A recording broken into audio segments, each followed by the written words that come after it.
All right, welcome to part 8 of our empty offensive series, talking about practice. And, this is really what separates a lot of things out there that are great scheme, great plays, things that, that'll work on paper, work on the board, whatever.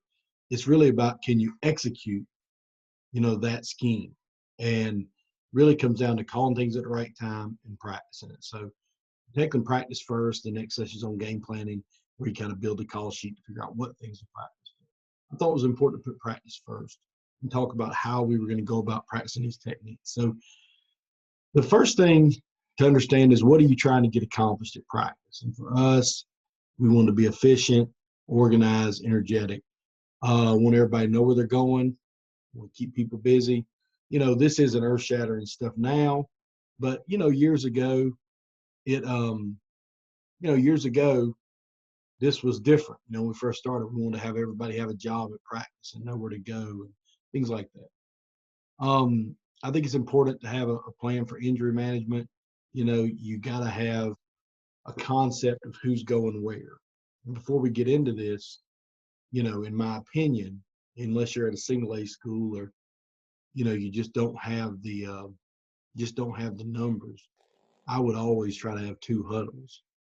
And what derails the two huddle plan is not understanding injury management, because you will you'll get out there, somebody be hurt in the second group, you don't know who put in for them, whatever, and it just kind of derails the whole system. So it's just easier to stick with one huddle, and then you don't get the kids the right reps. So understand what your system in place is for having everybody on staff understanding who's out, who's limited, who can't participate in the team periods, whatever. Because the way to have an efficient, organized practice and make everybody be productive is to have a plan, but also be able to manage that roster and understand where people go. So, I would encourage you to have a depth chart daily for practice, even if it's not exactly the depth chart you would use in the game. So, keys to practice success: two huddles, have a plan. We talked about that. We try to do two huddles with everything, even if it's the sorriest guy you could imagine. Just play with two huddles, because one, you'll get about the same amount of reps you'd have gotten with one huddle if you just, when the second group's going, the first group's already getting lined up and things like that, so you get reps. Make some second string guys play, and it does pay off. Have a plan. You wouldn't be listening to this unless you were interested in a plan. I believe you should script everything. I think we should have even scripted more stuff than we did, even in the special teams and everything. Have a script. You can go off script. No rule against that. But have a plan, have thought this stuff through before you go to practice. The old adage is practice should have taken you twice as long probably to prepare as to practice. So if the practice was 2 hours, the reality is it should have taken about 4 hours for everybody to get everything ready for that. And if you're not doing that, then either you got a really good system and we need to hear about it, or there might be some ways you can fine tune some things, make practice almost. The last thing we tried to focus in on practice was coaching on the run and video.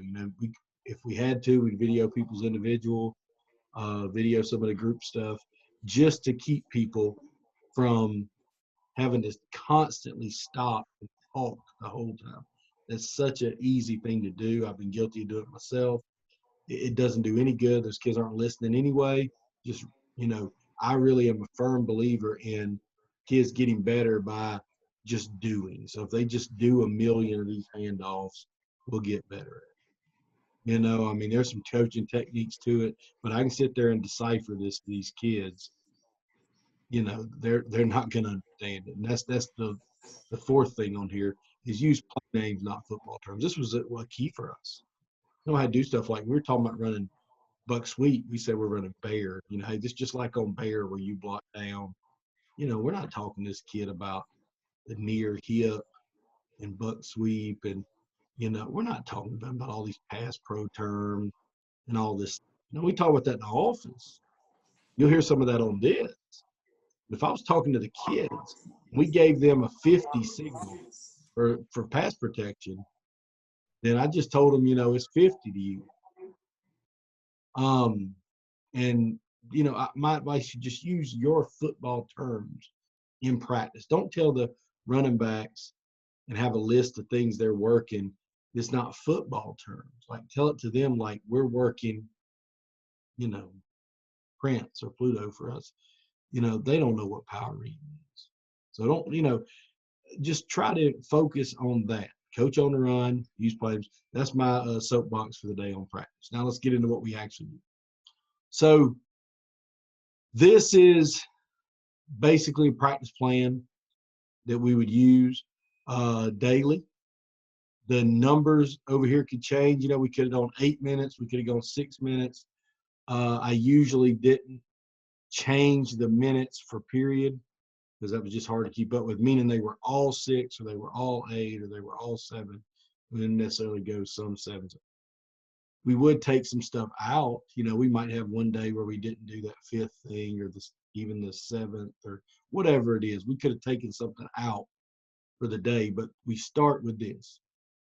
Go 7 minutes. It's right at an hour, 63 minutes. And we put the time up on the clock, and right when one's over, go the next one. The kids get used to it. My advice to you, if you struggle with a practice schedule and a practice plan, is just stick to it. People will get better.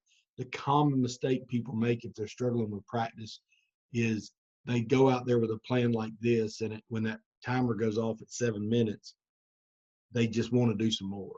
They can't stand it. They didn't get enough accomplished or whatever. So they just say to hell with it, and they go on to it.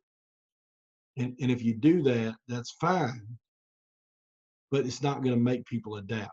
If you'll just kind of get a little frustrated and say, hey, we're on to the next thing. We don't get to redo a down on Friday night. We're not going to redo this period. We're on to the next thing.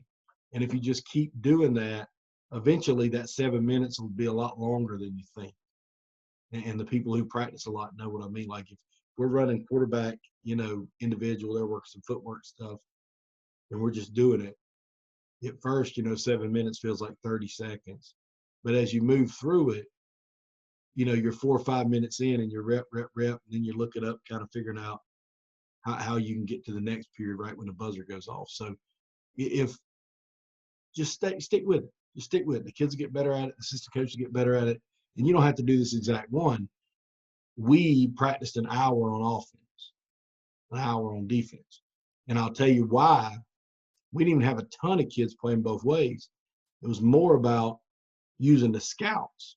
So if you look at these periods, we were going to take, if we had a quarterback running back period here and we're throwing some route the running backs ran, we wanted to put some defensive people out there to work.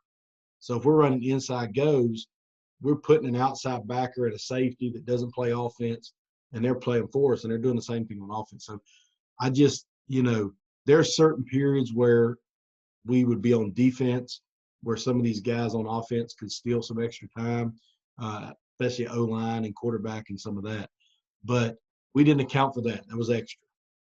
We needed this 63 minutes right here. And if it was 8 minutes, it'd be 72. But we were going to take this time to make it work. So I believe in a lot of group work. I believe in a lot of football stuff.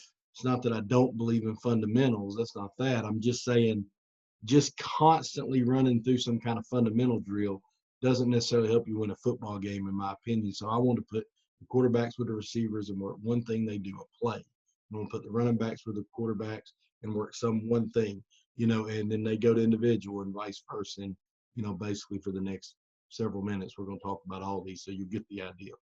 Nothing earth-shattering in the plan. I think what was interesting and what was helpful for us was the organization of the plan. And you got anybody that's live listening, got a question, jump in and ask whenever. Okay, so you're making your practice plan. You got to have a base plan, meaning you got to have that practice schedule like I just showed you. And then you got to have a base playlist. These are the things we can run. We need to, are we going to run all of them every week? Well, no way. It's impossible. But this is the base list. You got to be able to evaluate the plan. Sometimes every week, but definitely every year. You got to say, is that working? And not be afraid to change it. So, we'll constantly be tweaking what we do at practice because I think kids get in ruts to some degree. And so you got to, and look at your big list every week. And so I'll tell you what that is in a second. So for us, this would be like the big list. And there's a link over here you can click and see this actual document. I don't believe anybody can read that too clearly on this screen, but if you click over there, you'll download the actual document. So you can do that now or later. But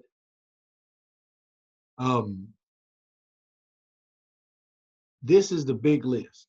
So if you say, what can we run out of this formation?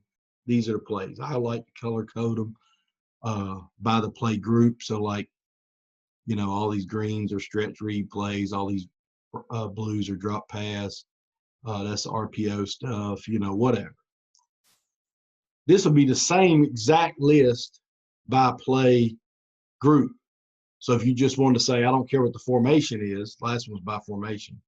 I don't care what the formation is. I just want to see all the buck sweeps. We need to go work buck sweep.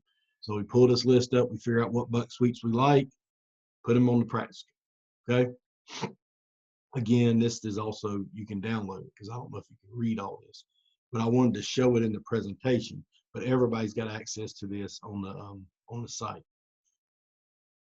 So then you take some version of this. You take some version of this, and we're going to fill this in. Okay, so I'm going to take those lists plus what we schemed up in the game planning, which we're going to talk about next time. And then I'm going to fill this in to have practice. So I'm going to take that schedule that I just showed you, and then I'm going to fill in this list. So everything that was on that practice schedule is here. And we tried to do everything in 3-day periods. So even if it was in the preseason or spring football or something like that, we would still have a day 1, day 2, day 3, then we'd be back to day 1. Usually we had 3 legitimate practices a week, regardless of the season. And in the end season, you could conceivably, make one of those days a little lighter. But usually we tried to practice on Monday, Tuesday, and Wednesday like this. And so Thursday we walking through and Friday play. So I believed in making it by hash a lot of times, and some of the situational stuff, some of the routes, some of the outside drill, we go by hash. Some of the other stuff we didn't, went by category. But we would fill this in, and then we'd go. And so I'm going to come back to this at the end because I'm going to talk about each one of these groups. And I see Coach had a question about the skill stuff. We'll get to that, Coach, because I'm going to talk about every one of these groups here, okay? So the first thing we did was warm up.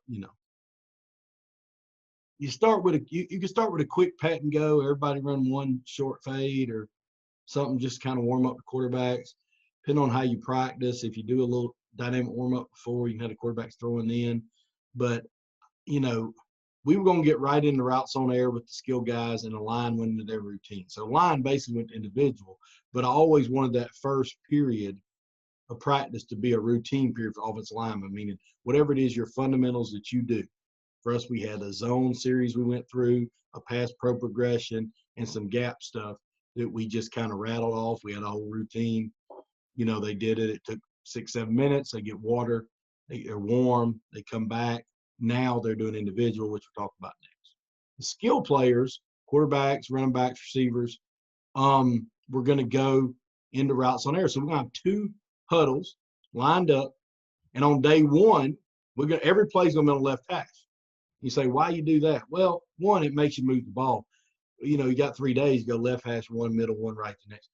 It also makes the thing go quicker because you're not moving the football. So you can kind of just roll quickly, but you're having to play on that hash. So some plays are into the boundary, some plays are to the field, whatever. So I tried to stay in the same formation. If I was going to run gold twice in those 12 plays, we'd do it back to back. So it'd be like, I'd put it in alphabetical order, basically. So it would do that. So it'd be like black, black, black, gold, green, brown, brown, brown. That's the formations. But look here, say, what does that matter? Same thing. If the kids are lining up quick, if they're coming right back to where they were. Every time you change formation, take a couple seconds. But we want to have 2 huddles. Everybody run the play. You can see the plays we were working there. So we run a play like verticals we call Vermont, like Brown, Vermont. They line up. If we could have 5 quarterbacks, that would have been great. But sometimes we have 3 or so. They line up. Everybody throws a ball. Go through the progression. One ball comes out, then the next one, then the next one.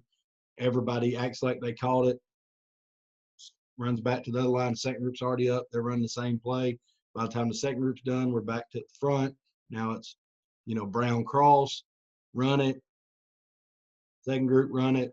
Back to the first. Now it's green, mesh, whatever. You get the idea.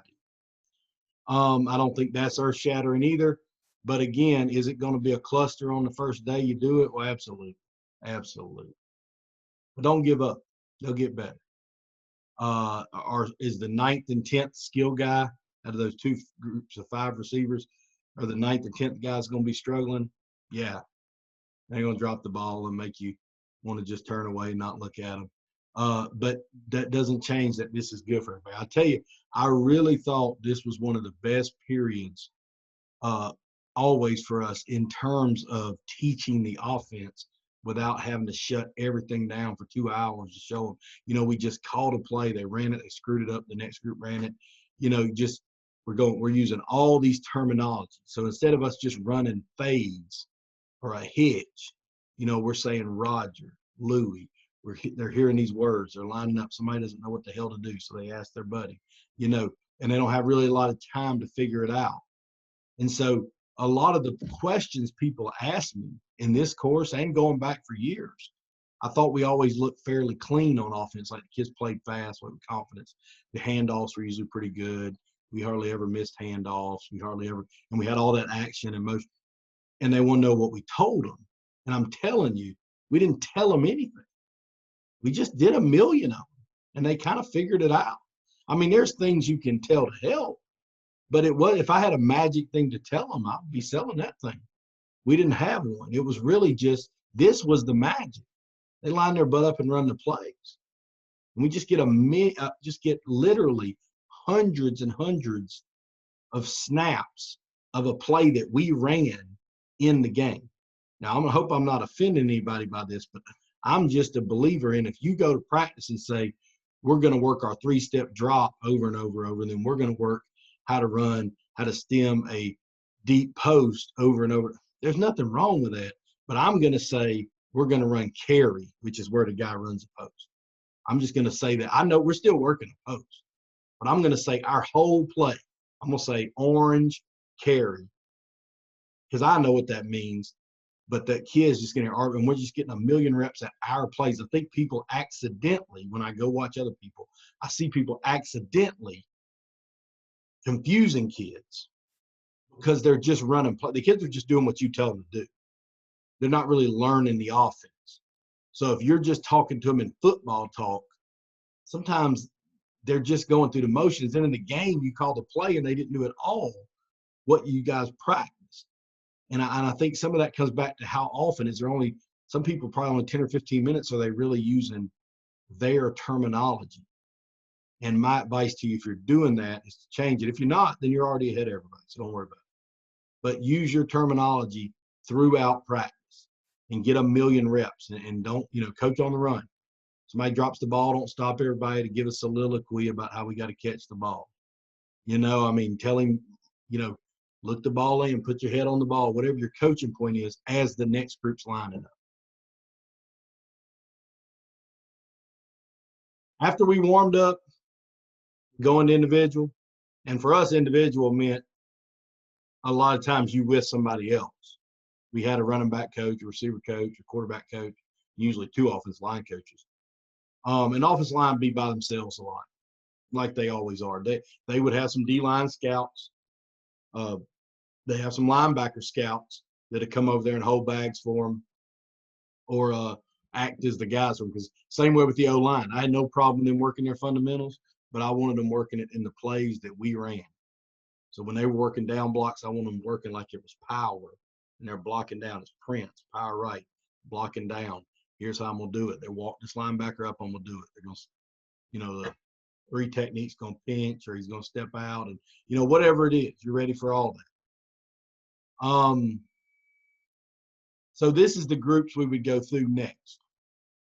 Individual is kind of individual. I mean, I'm not going to sit here and bore you guys talking about individual. I gladly can, but it's one of those things, you know, another thing, you could have a whole hour, 2-hour session just on each one of these groups.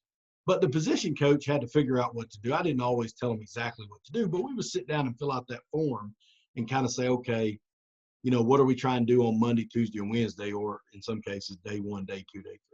So if you look at the quarterback, we had everything there is divided into footwork drills, drop drills, and throw drills, and we just kind of would rattle through those 3 things. O-line, you kind of can see what we were focusing on each day. Could that change if we struggle with something? Absolutely. Absolutely. This is just a template of what we would start. Running backs, they're going to work on banging and bouncing, reading that. You know, I mean, they'd have a scout guy with them. You know, they read that. So they're blocking that outside backer. They're reading the block. Now they're blocking down and they're reading the block. And, you know, so they're going to have a different thing. Receivers are going to stalk, they're going to stem routes, stalk, stick routes, things like that. Remember, all these periods, except for the O-line, these periods are only 1 period. So this is a short time, but we want them to have a focus.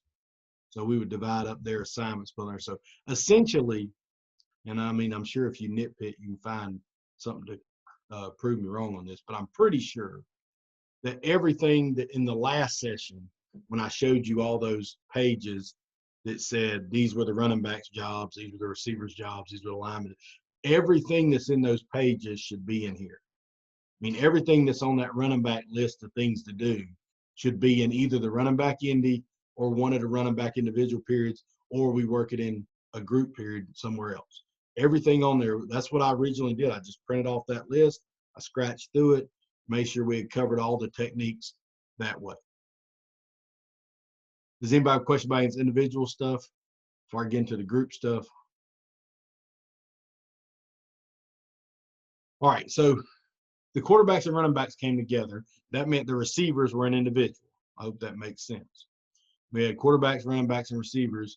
The line was usually an individual the first 3 periods or so. So if the quarterbacks and running backs were together, the receivers are in the individual. So in this time, they're going to have to work a couple of things. One, stretch read, which is talking about working the handoff. We just get a few reps of handoffs. We work inside goes because remember that could be from a wing alignment or from a receiver alignment, run the play like Viper Vermont, just running the go. So we just got a line of running backs on both sides, maybe 2 quarterbacks, and we're just working on just that technique, fitting the ball in with some different looks from the defense. Then we could work on faking it and hitting the swing out of backfield. Now, were we able to do all 3 of those in 7 minutes? Well, I mean, probably not, but we were going to work those things. So if we hadn't worked one of them in a couple of weeks, we would need to pull it out, you know, or something like that. The second day, the run that we'd hand off with was zone read. We worked throwing the arrow or the 5 out of, you know, the swing out of backfield, and then work on throwing the wheel, which we throw on carry and mesh and some of that. On the third day, work screens, work choice, and sometimes that didn't take that long. You could actually get into something else if you had to on that third day. But so imagine we left that route period. You know, the kids are getting water on the run to the next thing. Now the running backs, quarterbacks are doing something just with them. Receivers are an individual. Now the buzzer goes off. Now the quarterbacks are with the wideout. So the receivers come back to the quarterbacks. The running backs go to individuals. So now the running backs are doing that individual list that you saw. And the quarterbacks are with the receivers. So what are we working? These things. And like I said, these are football terms. I wouldn't use these football terms like I would say we're doing carry right there. I'd say we're throwing Bear and Jerry and Jello. We're throwing the pop pass there. But use the play. When you're talking to kids, make sure you use the play that you're running. Day 2, we work sprint and goes, and then work some red zone fades, some of our medium and long yardage stuff on that third day. And this is stuff these people could focus on, you know, so this is routes we needed them for. Then the running backs and the receivers will come together. Well, the quarterback went individual. And of course, without a quarterback, they're mostly going to block. So this was a great time to put the blocks that they would mesh together in. because obviously the stalking and things like that, they're just receiver blocking. And then there's blocking the backers and some of that stuff that just the running backs would work in individual. This when you put it all together. So we on the first day, you're going to put fast screens there. So we just have a list, that list I showed earlier of every fast screen we could run. The guys would line up different sides. So we'd have a quarterback throwing right, a quarterback throwing left, probably some scouts guys. And we're just going Roger, Louie, and changing the formation. So we got twins and we got trips and we got quads and we got whatever. We just call a formation. The kids line up in it. We're throwing the play. And we're teaching. And when they know the ball's coming that way, because we don't have a quarterback. Like I said, I think it's a quarterback. We didn't have a quarterback. This might be like a coach just tossing them the ball, or we might not even use a football. It'd be more about, did we execute the block? The second day would be about bunch. So now we're going to get in bunch. We do this every week. Be green and gold. We're going to get in bunch. And we're going to work all the different things they can do to bunch. Because that's one of the things the receivers and the running backs had to work together on. You know, that they're all in there tight, so that they had to have a good understanding of how to cover up whatever they were doing in bunch. And then the third day be trips blocking. So you get 3 receivers, the different things they can do out there wide on their run game. You get that in the fast screens too, but we're talking about like on an outside run or something, how we're going to handle that. Then the quarterback would go with the O-line while we did a skill circuit, which we'll talk about in a second. And the quarterback go with the O-line. Day one was easy, as pass rush, pass pro. So what we would do at that point was basically set up the whole defense internal, you know, like a 5-2 look or a 4-3, and do what the O-line coaches like to call 5-on-7. They didn't like that because, you know, they used to have 5 O-linemen. We give them 7 defenders, and they could bring pressure from wherever or not. Sometimes they drop 8, rush 3. And the quarterback's not even throwing to anybody. There might be somebody over there that he's just lobbing the ball to. But he's taking his drop, calling a play. He's taking his drop. He's throwing it on rhythm, or he's throwing hot, you know, depending on if the right guy came. That's an exceptional period for your quarterback, because later you're going to put him in positions in practice, of course, to make that throw and then understand the hot. But sometimes that's 2 different things in their mind until they get used to it. So if right now all he's worried about is, did I throw it on time, yes or no, and not if it was a good ball, that's something. So we just put a kid not playing much, you know, 10 or 15 yards away from him, and if they bring hot on that side, he's throwing it, you know, and you just go through the plays. So that would be our 5-on-7 there. I should have wrote that in there. That's a O-line sarcastic name for that drill, 5-on-7. The second day we work all the reads, the quarterback, but it'd be an automatic pull. So the quarterback's going to pull the ball every time. He's running jar, Prince, Pluto, you know, all those stretch plays where he can keep it and run inside. And we're working the blocks with him running, getting him to see that angle. Because remember, why does anybody else need to be there when we're doing that? And this is where I think we got better than people. I don't know what everybody else is doing, but I know a lot of people that I see are practicing something like running that quarterback on power read, and they got the wideouts down there too, just kind of jogging off every play. Well, you know, the wideouts were doing something different. You know, and when we had those wideouts running post over and over again, we didn't have anybody over there that didn't run a post.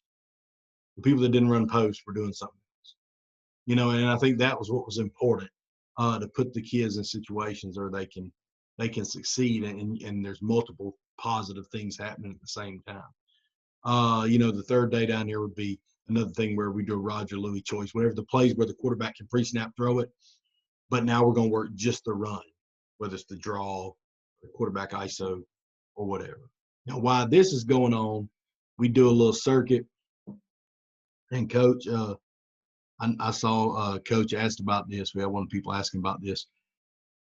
The answer to this question is, it can consist of whatever you want it to consist of. I liked having 3 groups, rotating them every 2 minutes, and something quick. So it was almost like conditioning, except for maybe the ball security stuff. But, you know, you get them in 3 groups, just running back receivers, and, you know, depending on the school size and whatever, our varsity kids, you know, we're looking at 4 kids in a group maybe. So if we got 4 kids per group, and we're going short fades. And what I mean is we're just catching it and fading it over their shoulder, and they're just going to catch about 3 or 4 of those in 2 minutes. Then the other groups over there stalk mirror, meaning they're running at somebody, dropping their butt, just mirroring them. Another group's working a ball security drill. Somebody's trying to rip the ball out, whatever. And then they're rotating every 3 minutes. Next day, we might use the jugs, might have a coach throwing hitches to them real short where they have right when they stick the route, they turn around, the ball's right there. Work on how to stalk when you lose somebody. If you lose them on a stalk, kind of dip and rip, don't hold. And then we just rotate through there. And then next thing, more ball security, it'd be fast screens and maybe working keeping your feet in on the sideline or something. Whatever it is. But I'm gonna be honest with you, of all the slides I put up here, this one was the most ambiguous. We could just said, hey, we need to work whatever and put something in there. It doesn't matter, to be honest. If you see it, that's actually where I would work fundamentals. Like if you see something, they all need to work on. Receivers and running backs, you do it. Now we wouldn't necessarily work down blocks in this time because why? A receiver doesn't work a down block. You know what I mean? So if our down blocks were struggling, that would come out of running back individual. If our hitches were struggling, it was coming out of here because everybody ran a hitch. So I think it's important that you have a good understanding of what is that list that I put up last session that kind of says what is everybody doing, and then kind of have it because everybody's got to stalk. Even though you say, well, Coach Stalking's a receiver. No, I mean if the running backs widen out, then they got to stalk. So that's the time we took the techniques that we knew everybody had to do and divided them up in there. And probably if I thought long enough, I could think of 10 or 12 things for each day that we could have done. So, and I'm sure you guys have already thought of something if you're listening there. So I do think that's a good way to get your quarterback away to either go to individual or in our case, we did this a lot of times we send him down with the lineman. Because we were in empty so much, that quarterback needed to be with the line where it was just him. It was the box. It was that quarterback by himself with those 5 linemen. So then after that's over, we're going to progress to inside and outside drill or inside drill pass scale, skelly, whatever people call this. We just go inside and outside because I like to better run the ball some and outside drill if we wanted to or whatever. And when we tried to do that, we always had another group going at the same time. So we have 2 groups going. We got an outside drill going on, and then the O-line, D-line's doing a competition of sorts. Then we have inside drill, and the receivers and DBs doing a competition of sorts. So just more ways to get a few extra reps. It's important to have 2 huddles in these still. Until we get the team, it's going to be important to have 2 huddles or you're not going to get near as much accomplished. And video and coach on the run. Don't stop and give long preambles about what you think ought to happen. Scouts need to be organized, and if they can have 2 huddles, that's even better. If they can't, sometimes what we did with the scouts is they stayed on, and we go 2 huddles of offense, and then like after 3 plays or so, try to get all new scouts on if you could. So for outside drill, we're going to work these things: screens, hitches, verticals, scramble, specials. That could be like double pass, hitch and go, whatever. And then drive starters, which we're going to talk a ton about next time. The drive starters and how important they are to the series. But I like putting the ball in the hash on this. Same reason I thought we could get more reps if we stayed still and the kids 2 huddles running right where we are. So we'd be on left hash one day, middle one day, right hash the other day. That was just my preference. Nothing wrong with it if you didn't like that. The O-line, D-line, we could do board drills. We could do one-on-one pass rush, pass pro. And then we do like a 2-on-2 combo thing where we have a D-lineman and a backer, and we try to combo up to them with 2 of our guys. So kind of like one-on-ones, but happened with 2 at a time. They ended up blocking one of them and then had to maintain their block. So, we get 7 or 8 minutes of that. And then swap, quarterbacks and running backs now go with the linemen. Receivers go with the DBs. I like open field one-on-ones, red zone one-on-ones, stalk. Now, my caveat on the one-on-ones is I'm not a real big fan of some of the one-on-ones I see online and some of that stuff where they're running these routes nobody would ever run in a game. But I would give the receiver coach or the DB coach, like Make it a play. Same thing I've been preaching for 30 minutes now. Make it a play. So you go out there and you say, we're running carry. I'm the outside guy. I got a post. But it's one-on-one. I'm going to throw you the ball. No progression. You know you're going to get the ball. But you got to win that post. You know, run a hitch, a fast screen, something we actually run. And then I thought something that really helped us was when we started doing it in the red zone too. Instead of just getting the occasional red zone when it was like weekly, we were going to go open field red zone, and then of course some days just stalking, just put them out there one-on-one stalk, see who could stalk and who could come off the stalk from a defense point of view. Inside drill for us was more like sweep drill a lot of times, so running the edge, not really inside always, but it cut back there, and then we run counter and inside zone too. But we would just take that list I showed you at the beginning and just kind of roll down them. The team periods, if we got, when we got to here, now we were going to finally go 11 on 11, which we hadn't done at this point yet. And at this point, we were going to use one huddle. Now, did we have two huddles? Yes. But when I'm saying two huddles, just so we're clear, when I say two huddles, I mean one huddle, another, they go rapid fire. So if you didn't envision that, make sure I made that clear. I don't mean have two huddles like every few plays called a second huddle in. We would do that in team only. Now, we'll run 3 or 4 plays and call the twos. We'd have that scripted. But that's not two huddles to me. Two huddles would be they're running back-to-back plays. I didn't like that in team, obviously, because that's not how you run a game on Friday. So we need at some point to practice what we're going to do in the game, which was line up, play the next play. So I didn't like people subbing in these periods unless we subbed them. Like the coach need to sub them as a group. So we send all the twos out there, things like that. Use tempos, hard count, shift.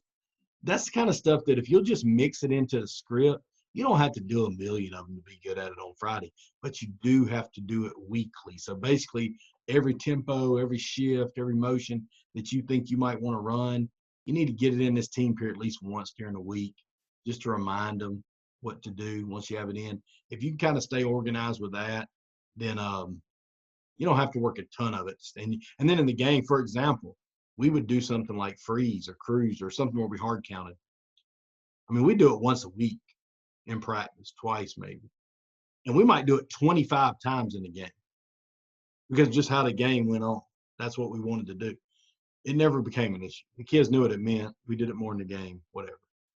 I thought if we never practiced it and tried to do it in the game, it would have been a problem. So you need to kind of get organized with your team scripts if you have different tempos or different shifts or motions, and make sure you're getting them in. I think you can overdo it, then that's not the worst thing to overdo it. The worst thing would be to underdo it on those. And I think a coach, every coach wants to coach their guys in team, but on a team, I'll let them just play, man. One coach needs to help spot the ball. One coach needs to signal, or whoever signals, if you do that. We had 2 signaling usually. So 2 were signaling. Somebody spotting the ball. Somebody's just standing behind the offense, telling them to get lined up, like yelling at them about tempo. And everybody, everybody's, and all the rest of the coaches, except that one coach, I want them on the sideline. I want to look like a team, like it was going on Friday night. Get to the situational period. You have a script like you see here. Now we would move the hash every play. So we usually went left, middle, right, no matter what happened. We just knew we set the ball. Left hash, middle hash, right hash. And then rotated between either goal line or short yardage, and then the next day either medium yardage or red zone, and the next day either long yardage or 2 minutes. So over a 2-week period, you'd have worked all those things. If there was something we really thought we needed for that particular week, then obviously we would have worked that one even if we worked it the week before. At some point, every 4 or 5 weeks, you needed to mix in something backed up, 4-minute offense stuff, and in the last play scenarios. But those aren't as prevalent to have to work weekly as some of these other ones. But we're going to take one of these deals and work. You say, well, dang, coach, red zone every other week. No, we have plenty of red zone stuff built into practice. This is just the time when we would run just those plays, 11 on 11, be about every other week. If we went to team, same thing. We're filling in that script. And this is where you're trying to make sure, all right, do we have a hard count on there?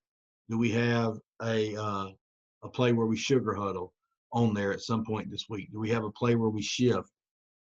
Is there a shift we know we're going to run a lot of? Probably should be on there at least once every day. You're thinking of that kind of stuff, and then where the ball is, because ball's on the left hash, we'll probably call this. If ball's on the right hash, we'll call this. So we took a lot of time into looking at what play we were going to run and how we were going to script it. If you're not, I tell you, I contradict myself on this for a minute because I was talking to some guys the other day about this. If you haven't, I called the plays for 15 years probably, so or close. So if you called the plays like that, I prefer to do it this way. I was ready to go on Friday night. I wanted to make sure the kids knew where to line up on all the stuff I wanted to be able to call on Friday if I felt like it. But if you're young or young and experienced at calling plays, my advice would be to not do this always. You got to do it some. So I might script everything but this. And then just be like, you got to call it, but then you got to self-evaluate. So you just have you a call sheet or something and call the plays in practice like it's a game, and then go watch the film and write out what you called, and notice if you called way too many one play and we got to work this tomorrow. And, you got to kind of self-evaluate if you're going to do it that way. But I do think there's some merit to young guys or young and experienced guys calling the game in practice some, because you get in the game and you just kind of mess that up. And, the kids that are seniors don't have time for you to get your learning curve on. They want to win this year. So you owe it to them to figure out how to get there by that Friday night.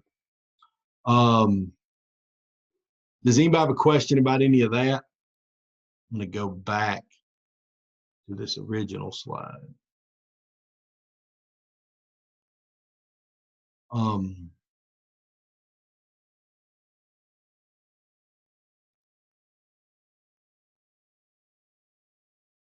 Anybody got a question I can answer before I get on this rant, and then I'll be done. So I want to end. You got one? Yeah, I got one. When you were talking about not scripting the hashes, if you were going to do that, say like one day out of the week, you think it'd be better to do it on Monday or Wednesday? Wednesday, probably. But the truth is, it doesn't matter. I mean, as long as you are critiquing yourself and getting better from it. I think what'll happen, and what I've seen from so many people, I'm sure I made the same mistake, so I hope I'm not coming across like I wouldn't have done the same thing. But so many people get in that game and they want to run this play. They look up on their call sheet and they want to run this play X. And it's really a good play on the left hash, but the ball's on the right hash, and they say, hell with it, they're calling it anyway. Or they didn't realize the ball was on the left hash, or whatever it is. And you just don't get, the way to score points is to capitalize on the 5 or 6 times you got a chance to score. You want to score 40 points every game, you got to capitalize on the 6 times you got a chance to score a touchdown. Now, that could be on a long drive, or it could be on just a cheap one. And if you've got something working, like say, for example, if we run sprint, we know this is going to work, or we feel really good about it. But our quarterback's right-handed. He can't throw worth a damn rolling to his left. So we're going to wait till the ball's on the left hash on 1st and 10, and we're going to roll out, give him some grass, and we're going to hit this backside, whatever the play was. If you wait and stay patient and do it then, and it becomes a touchdown, that really literally might have won the game. But if you call it and you accidentally realize, oh shit, the ball's on the right hash and we're running sprint out into the boundary, you say, well, people do that all the time. They run sprint out into the boundary, and then they realize it was a dumb call and it's incomplete. We just played the next play. But it's not as simple as just play the next play. You may have cost the guys a chance at one of them 5 or 6 opportunities. by you not being ready. And I don't know who you are. I'm not trying to criticize you. I'm just saying make sure you're ready. So if you got to do that on Monday or Wednesday, Bo, I don't think it matters. If you're asking me which one, I would think Monday and Tuesday I would want to get as many things in if we need something in. Wednesday, get a little closer to game week. If you could do it again on Thursday. I did not make a script on Thursday while we're talking about practice. I don't think that's in this presentation, but I did not like making a script on Thursday. I would just use the call sheet. And we ran the drive starters and basically the third and long, third medium type stuff. But it's very important that you, the play caller, put the kids where they're going to be in the game, and then you call it in the game. So really, this session marries really well with the next one, which is about game plan and making a call sheet. Because if you like that sprint out on the left hash in the middle of the field on 1st and 10, then you got to practice it in that position, and you got to call it in that exact way you practice it. So it really goes together. And sometimes when everybody's geeked up and excited about the game, and you kind of lose your mind or something, you just don't do it. And I've always thought one of my best attributes is I don't get too wound up in this regard. Like we scored, I was like, all right, good for us. And, if we had to punt, I was just playing the next. I didn't get too wound up about it. And so I thought that helped because I see these guys that get wound up about it and they're getting a lot of delay games. They're getting a lot, one of the best. I think we probably got one. I think really in about 14 or 15 years, we got like one delay. I know I got one. I kind of remember. I don't even know when it was, but I remember getting one because I probably was bragging I have a 0. And I just kind of hang in a little too long on arguing with a referee or something. But I seen people get 2 and 3 delays a game. Guys, if you're getting a delay a game, that's your fault. And it was my fault that one time, but I'm proud to tell you it was one time. So, don't get delays. Be confident in your play call. How does it say, Coach, you rambling? No, this is exactly what I'm talking about. Get your stuff together for that Tuesday practice so you're ready to go on Friday so you don't get a delay. Don't just show up on Friday ready to call some ball plays. Like put those kids in a position where you're going to play them. You be the calm one. Let them get excited. This is when you're going to win or lose the game, when the teams are equal. I mean, look, guys, if we took our team to go play the Falcons, we're going to lose. And there were some other teams that if we took them and beat, we were going to win. But all them games in between where teams are kind of close, this wins and loses the game. That call sheet's important. This is even more important because it's how you get there. They got to execute that play. So that piece of it is very important. So I kind of didn't intend to talk about that, but if you're a play caller and you don't feel comfortable calling plays, you don't have to be embarrassed by that. Get better. Do it in practice. Be embarrassed if you're not getting better. Be embarrassed if you're not admitting you can get better. Put yourself in some positions at practice to call some plays off the cuff and see how you do. And just like everything else, you'll get better, guys. Look, I used to suck at it. I'm not trying to sit around here and brag. I'm just telling you I didn't get fired long enough where I figured it out. And I still punted a lot, but we had to delay games. Like we were confident in the play call. And we were confident we were running this on this hash, we're going to run it. And I always had the attitude of if they beat us doing that, we go shake their hands. But if they didn't, we were going to win or lose with the stuff that we practiced, with the ball on this hash, this time. We worked it in individual, we worked it in group, we worked it in inside or outside period, we worked it in team. Damn it, we're running it on Friday, and it's going to work or it's not. And I wasn't that worried about it. And my advice to you would be the same. Does anybody have anything else?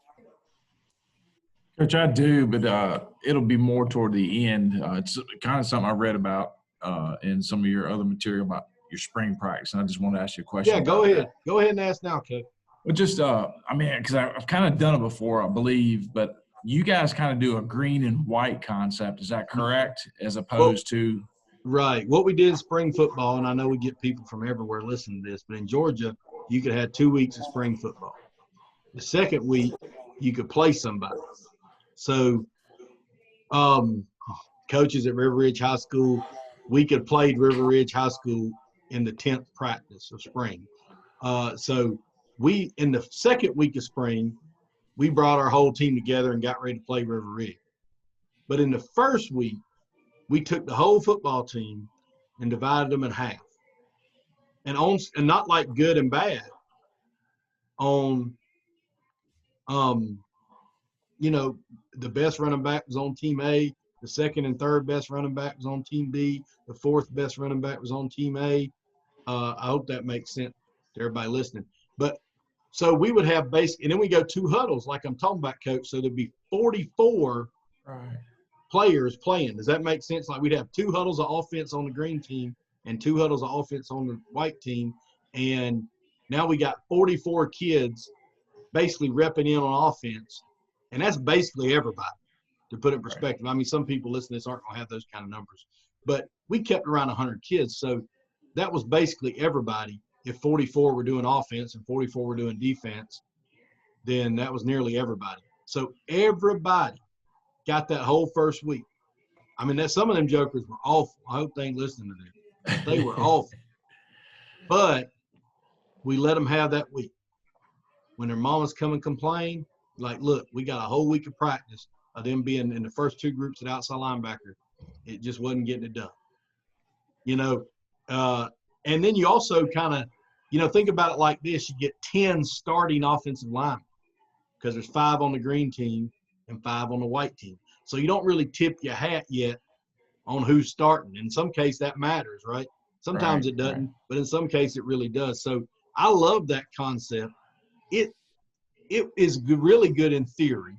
In practice, there's some issues because 1 or 2 kids derail the whole play and jack the whole thing up. I mean, you're getting way too far down the depth chart with some of them kids to make a decent play. But we didn't play anybody that week.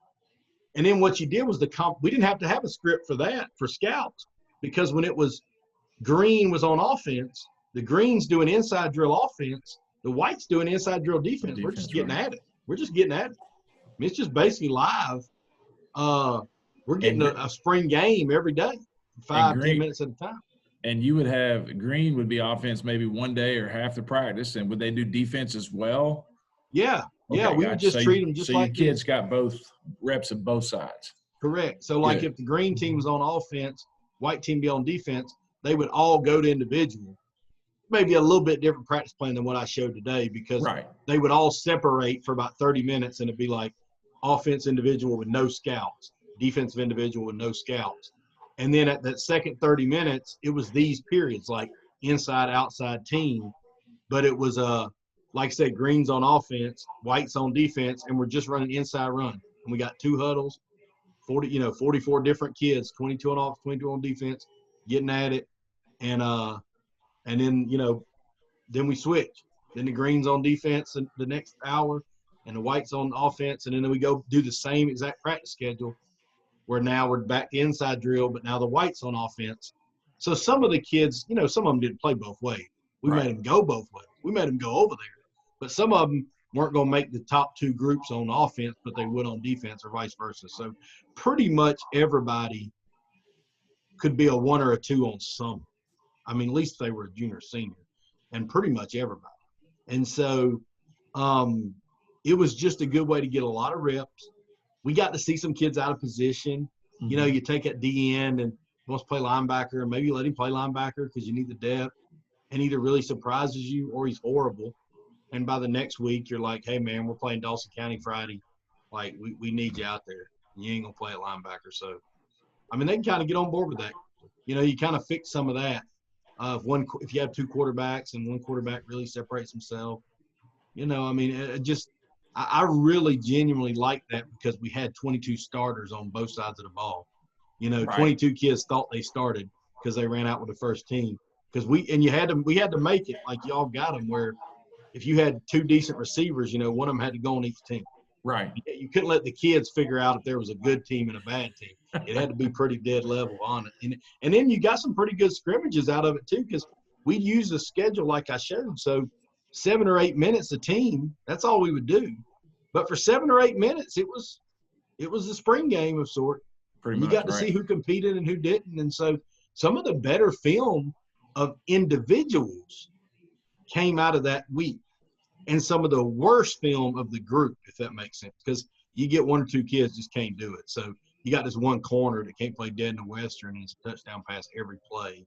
Right. It just kind of derails the whole thing. But as far as watching one kid's technique, we didn't have to worry about them reading a scout card. We didn't have to worry about any of that. We just let them play, and you kind of see who could play and who couldn't. I really genuinely liked doing that. I really did. Yeah, good deal. That makes a lot of sense. I mean, it builds some depth because you get the quality reps as well. Right. I think if you had, put in perspective, we had 1,200 kids at our school. For those of people that are listening that aren't really familiar like Coach is, we got 1,200 kids at our school. So we had about 100 on the football team. I'm not saying that I would say if I was at a single A school with 40 on the football team, I would do this exact thing. I would do this same planning process. We would just change some of the periods or what we expected from it, because you just aren't going to have the same numbers. But if I had a decent sized school, and I say we were 4A out of 7, so we're in the middle of the road. If I had a decent sized school, I wouldn't do anything other than split them up in the spring like that, and then do the same thing in the fall like we're doing. All right. Thank you. Yeah. Anybody else? Bo, did I leave anything out? No, that covered it. What did you think, Bo, before I let him go? I'm going to get out of here. What did you think were some of the things that we did well at practice that separated, or maybe some stuff we needed to work on? And then you can get the last word. We're going to get out of here. Since you were a part of this, you can be a witness to this discussion today. Well, I think just from a coaching standpoint, it was always very clear and concise what we were supposed to be doing at every moment of the practice. Not saying, we never got off script a little bit Right. if we needed to or anything like that. But, from a coaching standpoint, it's easier to lead the kids when you know what's expected of you, what you're supposed to be doing, what your kids are supposed to be doing.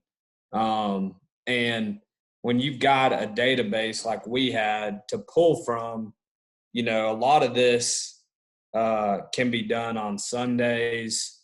We talked in Sunday meetings on what are some of the areas we need to focus on this week in our different periods, so that we had this prepared and ready to go Sunday, and could adjust, during the week as we needed to. But Right. I think that was the biggest thing is makes it a lot easier to lead the kids when as an assistant coach what's expected of you. And I think we did a good job on not to brag or anything, but I think we did a good job of, coming in for our weekly meetings as a coaching staff, having watched film from the week before and understanding what our kids needed and what our individual positions needed and coming up with ideas on how we were going to work that for that week. So. Yeah, I think the next thing, we're talking about game planning in the next session and self-scouting in the next one. And so I think if you got time, if you told me you only had 5 minutes or 10 minutes and you could either talk about who we're playing this week or what we're going to do at practice, I would say what we're going to do at practice is more important. Obviously we need to do both. But if we only had this 30-minute meeting or something and you said we can't do both, let's just fill in this sheet. Hell with what they run. We'll get to that later in the week. But let's figure out what we need to work on. Truthfully, of course, we did both. But I'm saying if you put them in order, this is more important. And how many times you see people doing the opposite? all they want to do is watch the next team's film.